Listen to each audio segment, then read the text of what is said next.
Welcome back to The Daily Poem here on the Close Reads Podcast Network. I'm David Kern.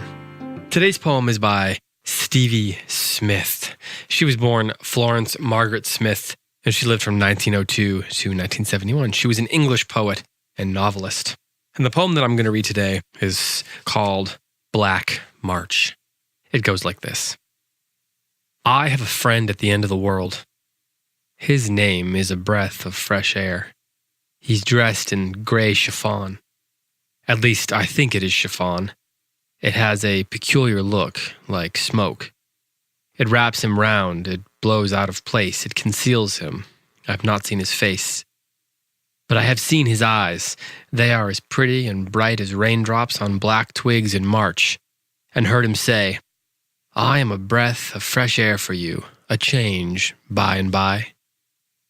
Black March I call him, because of his eyes being like March raindrops on black twigs. Such a pretty time when the sky behind black twigs can be seen stretched out in one uninterrupted Cambridge blue as cold as snow. But this friend, whatever new names I give him, is an old friend. He says, whatever names you give me, I am a breath of fresh air, a change for you. My understanding is that Stevie Smith wrote this poem just a few months before she died at the age of 69 of a brain tumor, which she suffered from for a little while. And I've been trying to decide if it changes the way, if that knowledge changes the way I think about this poem. Does it for you? I'd love to hear about that from you. I wonder, I can't help but wonder, I suppose, if she's talking about her illness, maybe even about or to the tumor. Because there are certainly all kinds of references to the end. I mean, the first two lines, I have a friend at the end. I have a friend at the end of the world. His name is a breath of fresh air.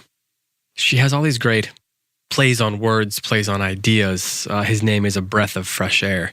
Could be that she's saying that his name is a breath of fresh air, or of course it could also be that his name is a breath of fresh air. As in, hi, nice to meet you, I'm named a breath of fresh air. And on the one hand, the poem seems that on the surface to be a hopeful poem when you first read it. And then when you hear that she was very sick and didn't have much longer to live when she wrote it, it becomes less hopeful. The connotations of Black March hang heavy over the poem. It becomes more sad. But then the more I read it, I wonder if it's even more hopeful because of that. If it's hopeful because in the face of what she was enduring, because in the face of what was to come, she seemed to be resolute and she seemed to be optimistic.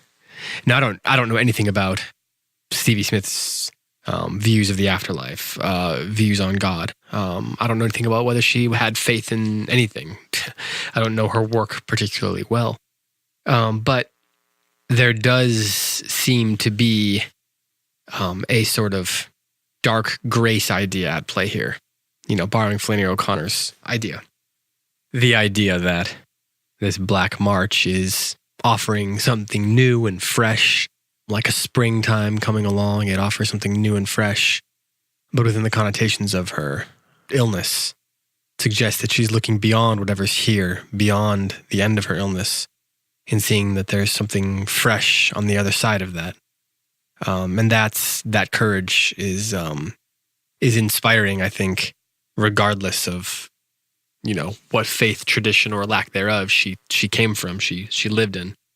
But I love some of the word plays in this poem. I love some of the images. I love her sort of steady voice. Even with very, very short lines in certain instances, those short lines themselves kind of become exhibits of her voice. So here one more time is Stevie Smith's Black March. I have a friend at the end of the world. His name is a breath of fresh air.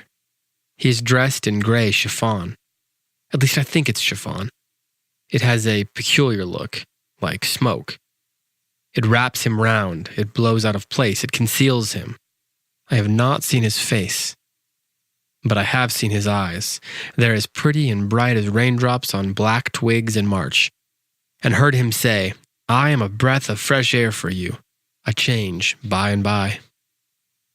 Black March, I call him, because of his eyes being like March raindrops on black twigs. Such a pretty time when the sky behind black twigs can be seen stretched out in one uninterrupted Cambridge blue as cold as snow. But this friend, whatever new names I give him, is an old friend. He says, whatever names you give me, I am a breath of fresh air, a change for you. Thanks for listening to The Daily Poem. I will be back tomorrow with another one for you. And I just want to say that if you like this podcast, if you like The Daily Poem and the other things that we're doing here on the Close Reads Podcast Network, please consider supporting it. Please consider supporting the network over on our Patreon page. You can go to patreon.com, that's patreon.com/closereads to support the show. We've got a lot of different swag and gifts for you for people who support based on the different levels. You can support for as little as $2 a month, and if you would be up for that, we would very much appreciate it. And that enables us to pay our editors and all the people who contribute to the show. So thank you so much for considering that. Thank you for subscribing, reviewing, and rating this show on iTunes and Stitcher and Spotify and wherever you're getting access to this podcast. Thank you so much for listening. Like I said, I'll be back tomorrow with another poem for you.